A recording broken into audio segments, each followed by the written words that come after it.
দর্শক, England cricket দলকে নিয়ে আবারও বড় এক বিব্রতকর অধ্যায় রচনা হলো ওয়েলিংটনে। নিউজিল্যান্ডের বিপক্ষে 3 ম্যাচের ওয়ানডে সিরিজে একটাও ম্যাচ জিততে পারল না ইংল্যান্ড। আজ শেষ ম্যাচে 2 উইকেটে হেরে গিয়ে 3-0 ব্যবধানে হোয়াইটওয়াশ হলো ইংলিশরা। আর এই হারে তারা গড়েছে এক লজ্জাজনক রেকর্ডও।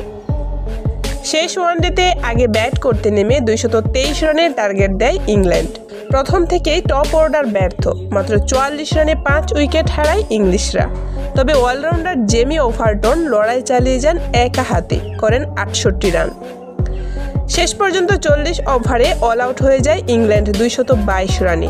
এরপর ব্যাট করতে নেমে নিউজিল্যান্ডও একসময় চাপে পড়ে যায়। 13তম ওভারে 78 রানের দারুণ জুটি করেন ওপেনার ডেভন কনওয়ে ও রাচিন রবীন্দ্র।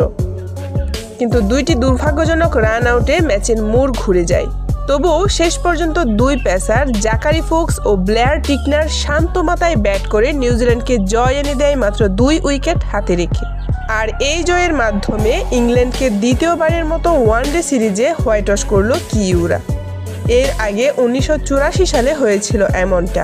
আর বিব্রতকর রেকর্ড, পুরো সিরিজে ইংল্যান্ডের প্রথম 4 ব্যাটসম্যান মিলিয়ে করেছেন মাত্র 84 রান। ওয়ানডে ইতিহাসে 3 ইনিংস খেলা কোনো দলের টপ অর্ডারের এটা সবচেয়ে কম রান।